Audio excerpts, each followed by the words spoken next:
Welcome to the Real Estate Syndication Show. Whether you are a seasoned investor or building a new real estate business, this is the show for you. Whitney Sewell talks to top experts in the business. Our goal is to help you master real estate syndication. And now your host, Whitney Sewell. This is your daily real estate syndication show. I'm your host, Whitney Sewell. Today our guest is Devin Elder. Thanks for being on the show again, Devin. Whitney, great to be on. Great to see you again. Thank you for having me. Yeah, great to see you again.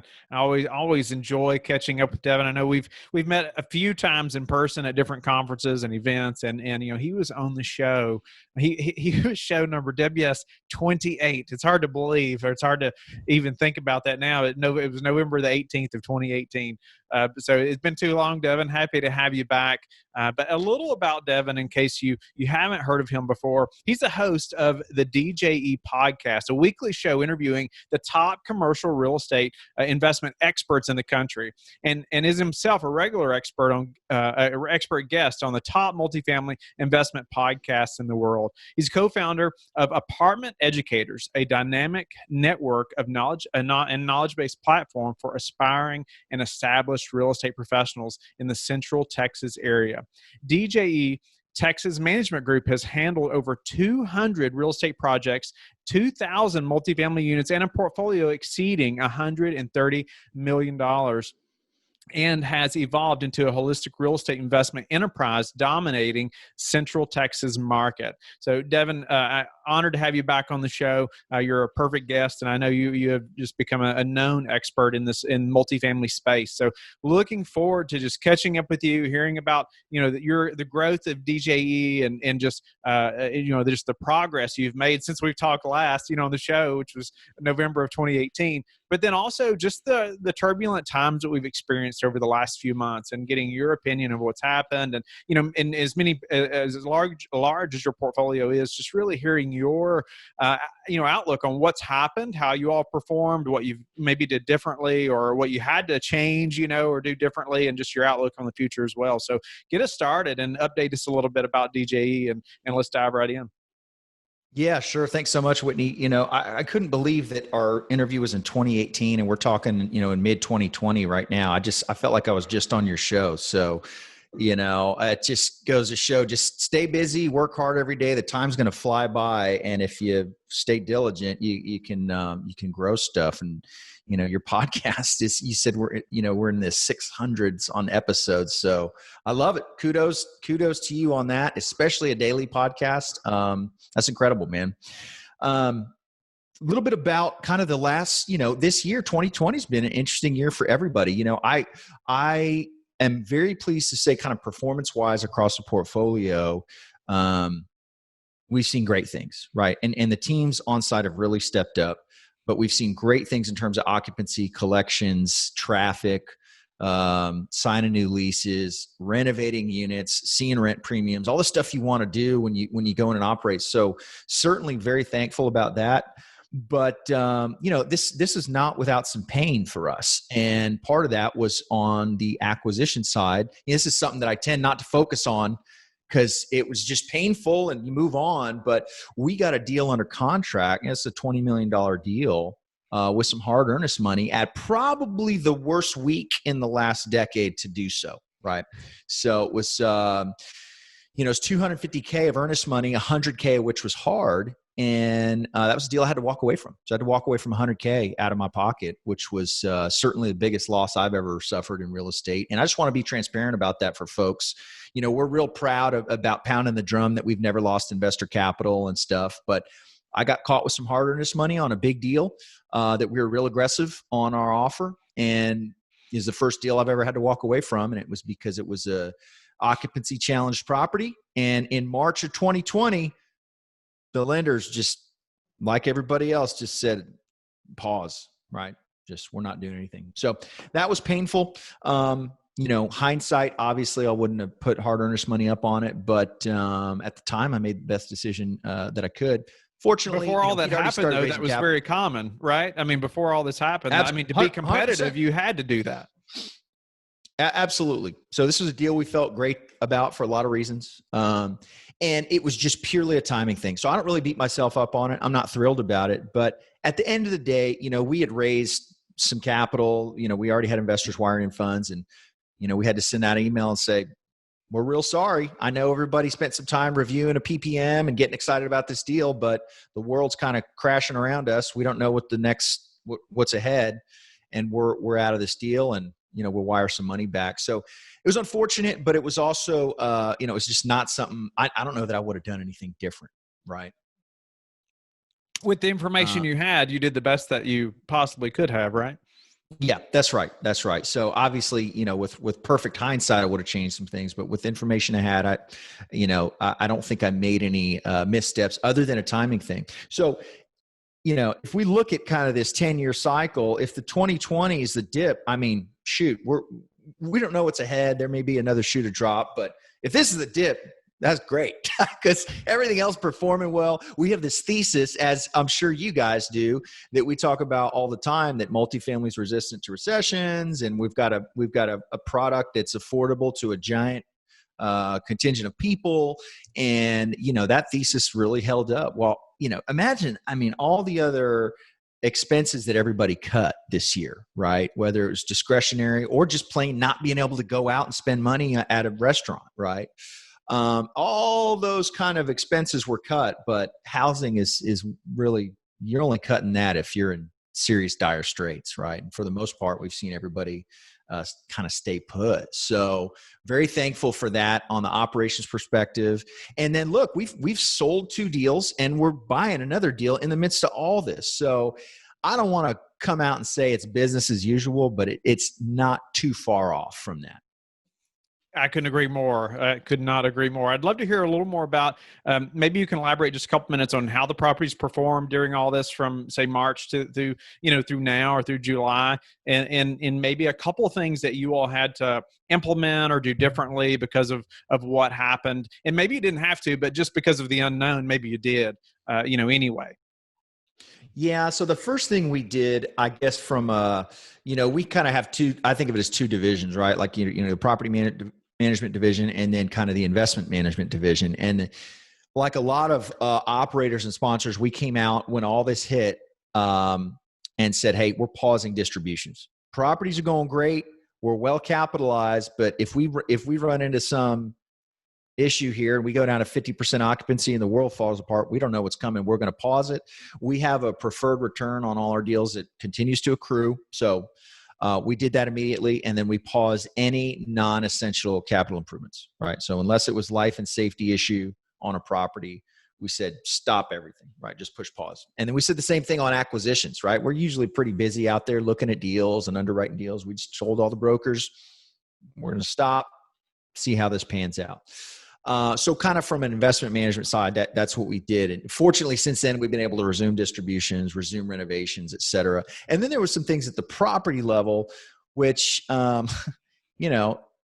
masks for the staff, creating appointment hours, putting signs up, and this is all kind of handled at the property management level. There's been some interesting things as we sell properties on buyers doing due diligence. We've had to do some video walkthroughs of some units for some buyers, right? Because people don't want to interact face to face. Totally understandable. So there's been some component of that there. And then there's been a component too of helping folks that need it with rent assistance programs. There's already a litany of rent assistance programs available through the county or through different various programs. And then Bexar County, where we operate just about all of our properties, came out and said, hey, there's a $30 million war chest here for people to get rent assistance. And really all you have to do is apply for it. So if we had residents say that they couldn't pay rent, we had a pretty good answer to say, well, here's this and this and this and this and this, and you can go get some assistance. So because of those things, we really didn't see occupancy dip at all. I mean, we didn't see any issues. We have, some standard, there's always kind of a monthly battle on collections and getting collections down to 0 and stuff like that. That's just kind of the day-to-day of the business. But we didn't see a big COVID-inspired dip, which you and I were talking a little bit before the show. On some of the properties, we were performing better than we had because I think of the increased attention and, this maniacal focus on operations and looking at collections daily and looking at traffic daily, where maybe we would have looked at that weekly or biweekly before. There's a lot to learn from that, Yeah, that's right. So, we, on some of our properties, it was going back to the management company going, hey, we're doing better now in the midst of all this chaos. What have y'all been doing all year? Why aren't we at 100% occupancy, this time last year? And we are now. So, there's some of that, which is certainly a good problem to have. And then just trying to be, handling any issues one-on-one. We didn't want to come out with a blanket, and nobody wants to come out with a blanket statement that says, hey, you got to pay your rent or you're out no matter what's going on. So there's some one-off kind of working with residents through their issues, but there's some support too from the county there on rent assistance. And I'm thankful to say that from a friend of mine said, if we would have just gone on vacation for a couple months and come back, it would have been like nothing happened. And that's really what we've seen, fortunately. Nice. So you mentioned a couple things there I wanted to ask you about, and even like pausing distributions. What's the impact of that? And, say for your investors or for just the deal itself, positively or negatively that you could highlight? Yeah, I mean, we've never had to do that, right? In all the time of doing this. So that wasn't a decision that I was pleased about doing. I mean, I love sending our distributions out, and investors love it and all that stuff. But we just wanted to be in as strong a cash position as possible. So it really didn't change anything from an operations perspective. We just had to say, we don't know what the future holds, and it's just prudent. If we go down to 50% occupancy, I mean, we've never done a cash call, and I never want to. And so we just needed that war chest to hang on to it. So sure. We communicated that this is to all our investors, that this is a big decision. We don't take it lightly. We want to be in a strong cash position. But then really the silver lining and all that was, hey, your pref accrues.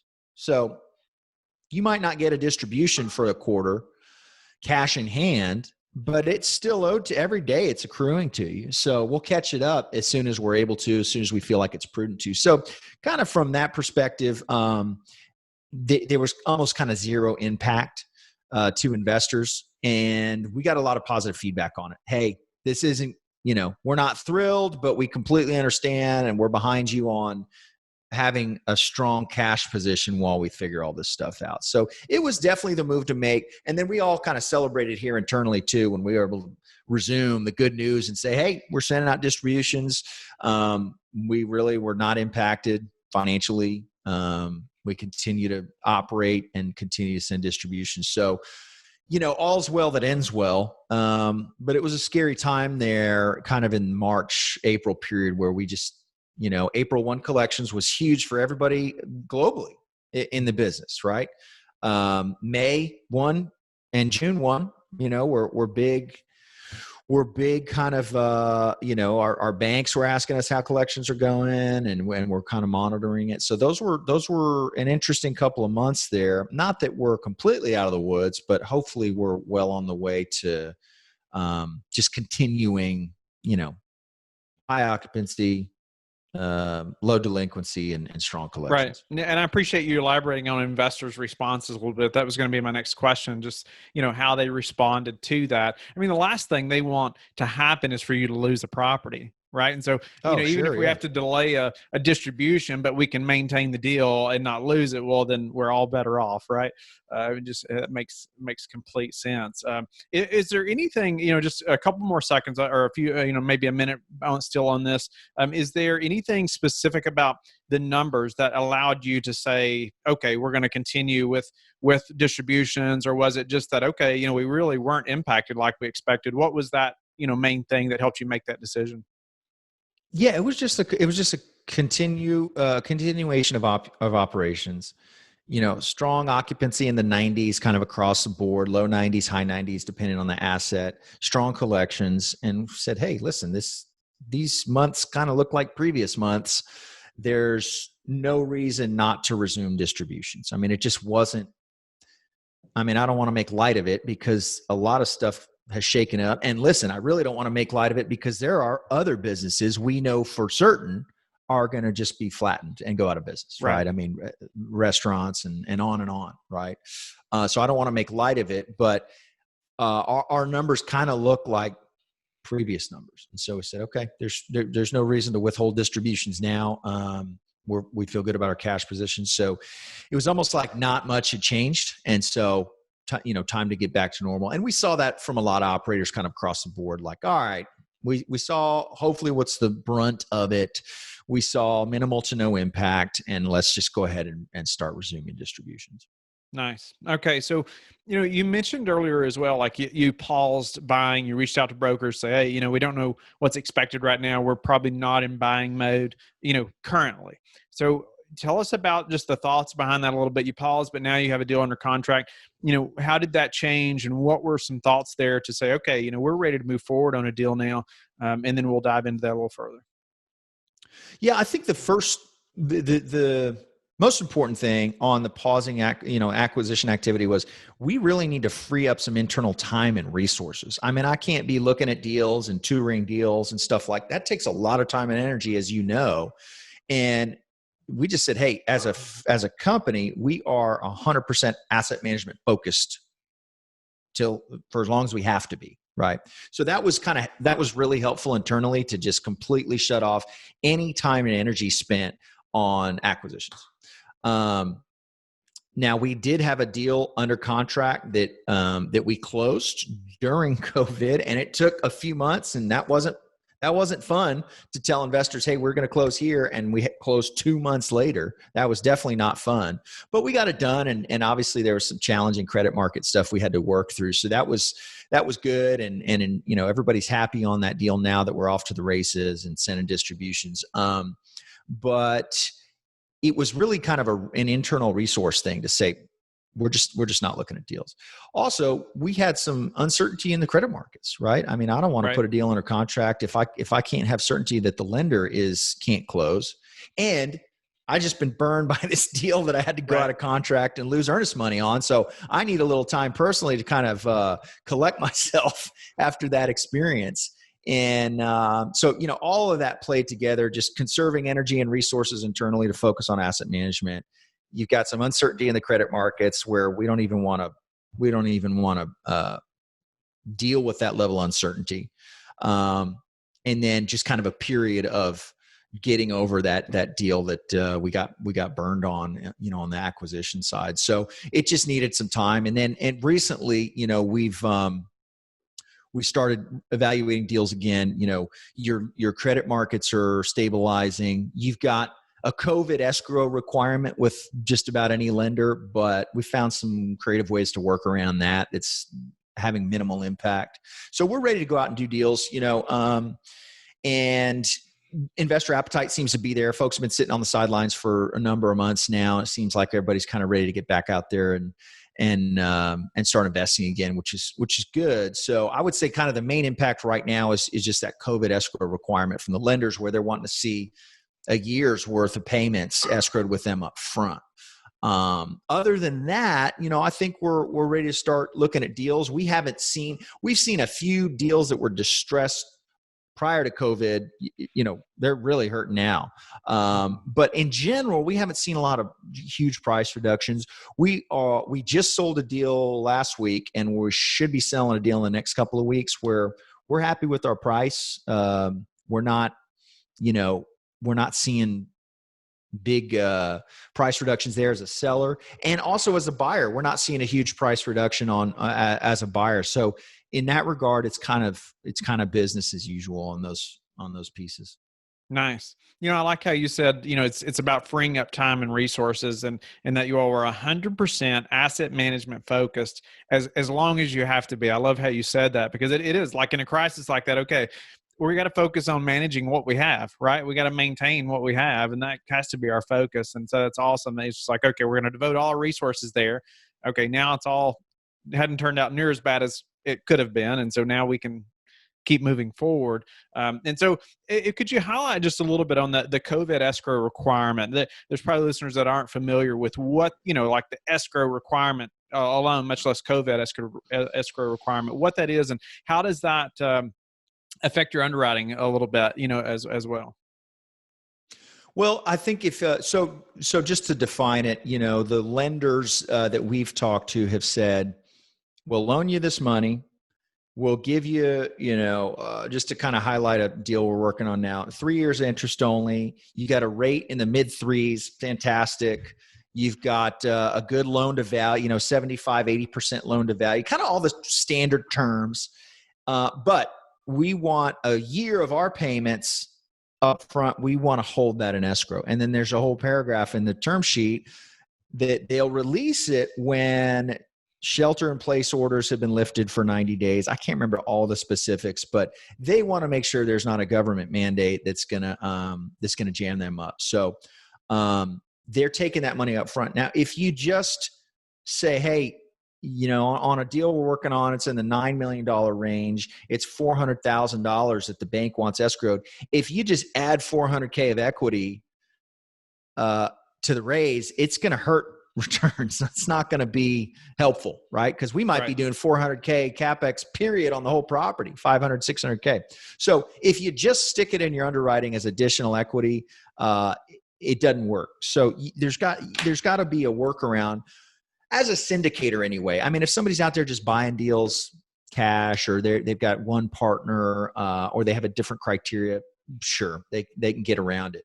But as a syndicator, you're looking for every dollar to be able to hit those returns or exceed those returns that you're giving your passive investors. So a couple of approaches that we've looked at and that we've seen other operators look at. One is to raise the money as your CapEx and just delay your CapEx. So if you got a $400K escrow requirement with the lender, they're saying, hey, we want a whole year of payments. We're going to take it. We'll release it to you as long as the property's performing, and we need at least 90 days where there's no shelter in place orders, from the government, et cetera. So once those things happen, you can get it released. Now, is the bank going to put some strings on it to release that money? Are they going to come inspect and say, well, we want you to do this and this? They may, right? They're the bank and that's their prerogative.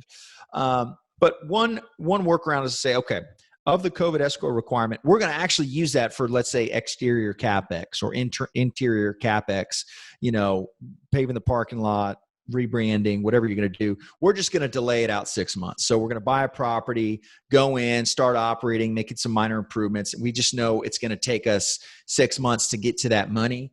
And that way you're not actually raising any additional equity. Another way that I've seen, this play out is if a seller's doing well on the exit, they might escrow that for the buyer, right? Where they're just saying, hey, we don't want to lower our price, but we'll escrow this money for you. And then, we'll get it back from the bank in the next 6 to 12 months, whatever the case is. So those are kind of the workarounds. Another option is just to have the sponsor just put up the money. Right. I mean, if the sponsor's got the ability to just float the escrow and then they get it back themselves, then that doesn't impact equity. So all three of those are options that we've looked at to kind of get around this. And frankly, this stuff is changing pretty rapidly with Freddie and Fannie, and hopefully with any luck in the next couple of months, this COVID escrow goes away. But you can't, like a lot of real estate, you got to get creative. You can't just roll in and add $400K to your equity requirement and move on down the road. It's gonna tank your deal. No, I'm grateful for you highlighting the just creative ways to think about that. That's awesome, and some great value right there, Devin. No doubt about it. Anything specifically that we haven't talked about that's changed about your underwriting or buying criteria moving forward? Yeah, great question. I don't think so in terms of, exit cap or what we're doing with capital improvements on a property. But a big change for us this year was starting a property management company in-house. And that was something I've resisted for years. It came down to finding the right person to head it up. And that's been really cool because sometimes with third parties, there's some fat in those expenses. I won't go into too much detail, but we're really excited to be able to trim some fat and get just superstars on these properties. Because as you know, I mean, it's amazing, but you're talking about multi-million-dollar investments, and a lot of it rests on somebody working in the office, that's got kind of entry-level job, right? Or maybe a few years into the job. And so much of that investment rides on them. So I'm really excited to finally have kind of the portfolio and the ability to put together a property management company. And so we've taken over a handful of our assets and we'll continue to do so. And it's that much tighter integrated. I just needed to be at a size where I could hire somebody to run that. I personally didn't have the bandwidth to run it. So that's a big change for us. And that lets us be more aggressive, I think. Maybe not aggressive, but more certain of our OpEx budget and our CapEx budget going into deals. Is it, hey, instead of trying to get through some bureaucracy of talking to this person, I go to next to my office and talk to my VP of operations for the management company. We hammered out right there. So I never thought I'd say this. I'm really excited to own a property management company and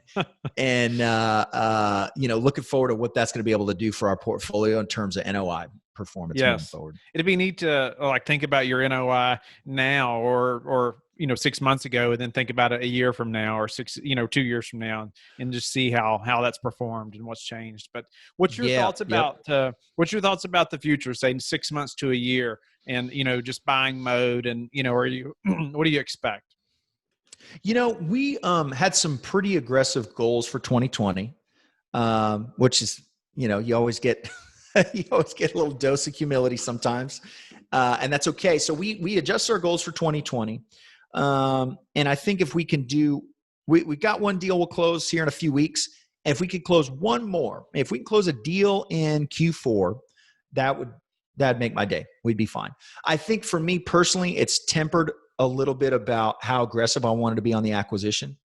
I'm really, especially since starting the property management company, that's changed my focus a lot, because we're not just, I think I had kind of a turn and burn mentality before where, hey, we're going to buy a property, slam $1 million of CapEx into it, get out in 2 years and make everybody a bunch of money.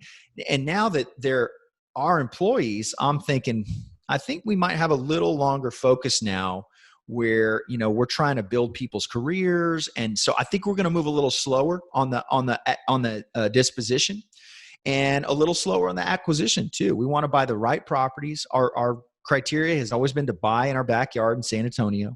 And we just want to buy a handful of properties a year in San Antonio and have a place for people to grow their careers inside of that. And I think, by focusing all that all results in NOI performance. But that's our goal, is just continue buying in our backyard, but bring our own management company in. And I think it's just going to mean we move a little bit slower, on the acquisition side and the disposition side, and multifamily lends itself to that, right? I come from a house flipping background, so my mentality has always been just go, go, go, go, go. I think that's starting to slow down a little bit. Let's buy the right assets, good areas where we can improve and hold it for 3 years or more, and grow people's careers inside of a management company. So that's been rewarding so far. I look forward to continuing that. That's awesome. I love that mindset too. Just thinking of your employees too. I think your whole business will go further, just keeping them in mind like that as well. But, just a few final questions before we run out of time. Devin, what are some ways that maybe you were prepared for this pandemic? You didn't know it was coming, or some ways now that maybe you are preparing, in the future differently for something like this to happen, some kind of downturn? Yeah. So, it's so simple, but I feel like I'm going to sound like an old timer from here on out. And it's just cash strong, right? Get debt down to nothing. Your properties are going to have debt, right? But I want to be, I own a lot of different businesses, and I want to be in a stronger cash position than I thought at the beginning of the year. So that's been a huge pivot and focus to say, hey, let's get everything in a real strong cash position. Let's minimize any kind of liabilities or debts. And then also, on the operating side for all my companies, I want recurring revenue, which maybe isn't the most exciting thing if you've got some recurring revenue to cover expenses, but I want those pieces in place. So that's been a little bit of a pivot there, is more cash reserves, more ways to have recurring revenue. And maybe that just means cutting expenses on certain things so that your existing recurring revenue covers things. And I always heard that over the years, cash flow is king, and recurring revenue and all that stuff. And so I think we're looking forward to a lot more even recurring revenue. We've cut a lot of expenses too, right? I mean, there was ways to tighten the belt that I hadn't really thought of before COVID that we've done. So, that piece is exciting. And I feel like I'm just settling in for the next 10 years of the business with good teams in place, the management company, and strong cash position. And we were in strong cash position across the board before, but it just really highlighted how important that was, right? Yeah, cash is king. If you have it in the bank, I mean, it's comforting, right? Something like this happens, you can weather the storm a lot longer. Do you have a way of calculating, like, how much reserves we need? Maybe it's through the, when you're doing your underwriting, or is there what specific things are you looking at to calculate your amount of reserve that you won't say from day one? Yeah, I mean, my goal for any company I own, and whether that's a property or the management company or anything else, I'd like to have 6 months of operations in the bank. And more than that, you're going, well. And I mean, I actually looked at that during COVID. I said, I don't know, what if all revenue stops? What are our bare essential bills we have to pay, right? So 6 months to me feels like a good number. That's not, do you want 3 years of cash in the bank? I mean, at that point, you're just not deploying capital wisely. But 6 months, I think, is a good number that I feel comfortable about across any company that I own or am a part of. What's been the hardest part of the syndication journey for you? The hardest part, I think that it's been, there's so many challenges to overcome. But kind of from a personal perspective, I did not have a framework for dealing with a lot of money growing up, right? Started with nothing, didn't have any money growing up. And so that was a very difficult thing for me to overcome. And I could see, with my kids, that they're going to have a different perspective on wealth or money or lack or abundance, right? And so there was definitely scarcity growing up. And I think that was real hard for me to break out of that mindset to say, somebody's giving me $100,000 or $1 million or $5 million. I needed to stretch and grow as a person to be able to kind of get comfortable dealing with that amount of money. That was a big personal challenge, which is almost kind of silly because that's completely an internal battle. But for me personally, that was a tough one. All the technical stuff, shoot, man. I mean, have we had challenges on our properties? Absolutely, right? I mean, have we had every manner of business challenge you could imagine? Yeah, absolutely. But in terms of coming into this business and growing in this business, that was a big roadblock for me. Just getting my mindset around, being a steward for that amount of capital. And so I grew into that over years, and that was how I overcame that. But that was a big roadblock for me. I think you and I can relate a lot on that. A very similar story to what you just said, and even thinking through, we were talking with my children this morning, like we need to buy a lawnmower. Something that simple. I'm like, okay, well, I got a few estimates of somebody else mowing the yard, and this is what it's going to cost us to buy a lawnmower to be able to mow the yard, or what's my time worth mowing the yard? Thinking through those things. Right. That's not the way I was raised. To think like that. But what's my time worth? What's how long is it going to take us to pay for a mower if we just pay somebody else to do it? Somebody came and it's so much cheaper than I expected. And I'm like, okay, my time's more valuable doing something else.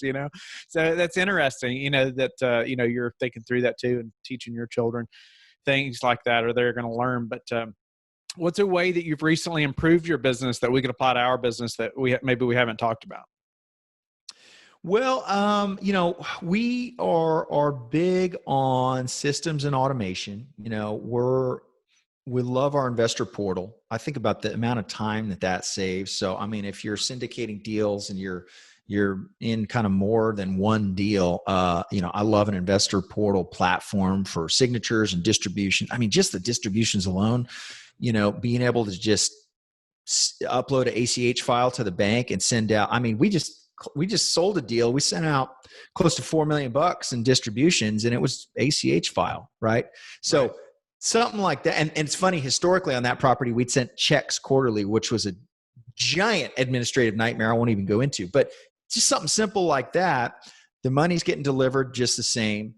and it saves a ton of everybody's time, and investors appreciate it. So, I'm always looking for any kind of technical automation to improve the business, just kind of at all times. So, I mean, that's one kind of low hanging fruit I think that anybody's business could benefit from. Another one I'll mention is Slack, and we started using that internally this year. I love it. I mean, I love it. Our internal email has gone down to near zero, right?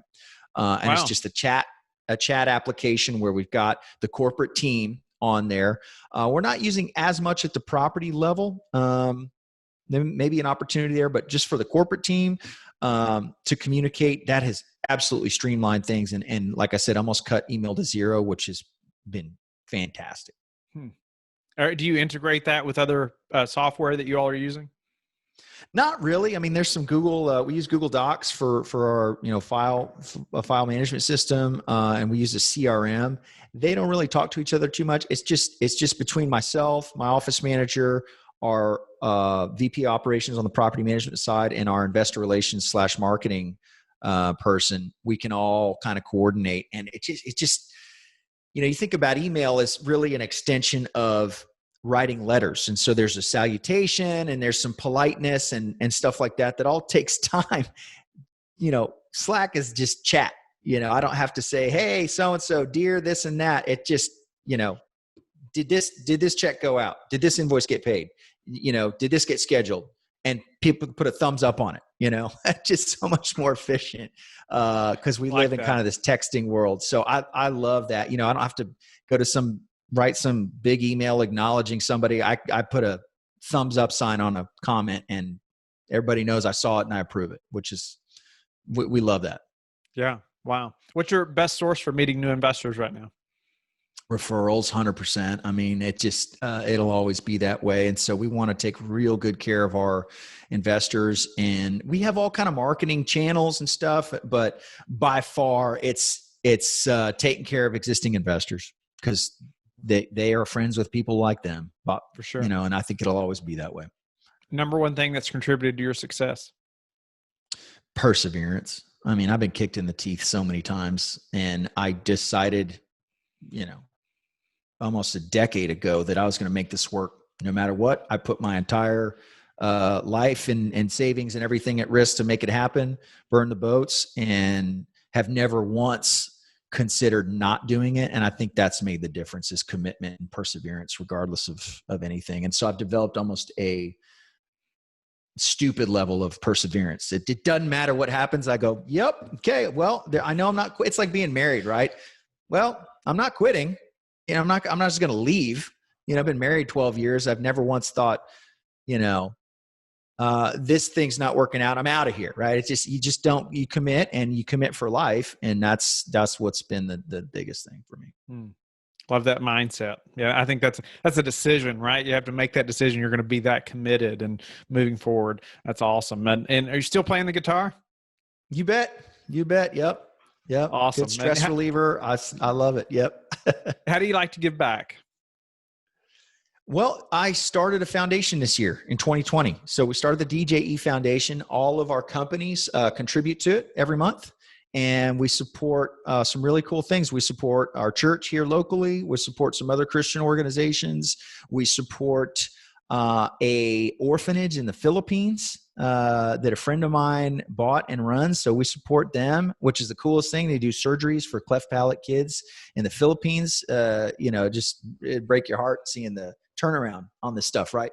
So my goal is to continue to grow that. I think the foundation at some point could be given away, 7 figures a year at some point in the future. And that to me has been a huge counterbalance, because we're out here rah business all day, and if I ever catch myself going, what is all this for? This is not to just give to my kids and have them be trust fund babies. That's the last thing in the world I want, but if I know that if we do certain things with the business and some of that's going back to the foundation, to me, that feels like a perfect balance of the way things should be. And that's been super cool to launch. So I'm looking forward to growing the foundation over time.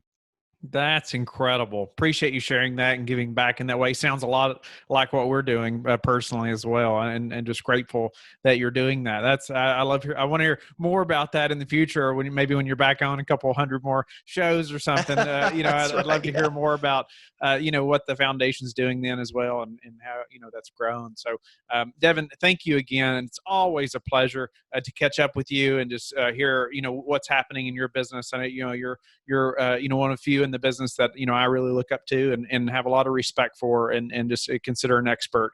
And so just grateful for your time. Tell the listeners how they can get in touch with you and learn more about you. Best way is just probably the main website. That's DJETexas.com. You can hit the website. We got lots of good information there. You can get in touch with us, and all that good stuff is probably the best way. Thank you for listening to the Real Estate Syndication Show, brought to you by LifeBridge Capital.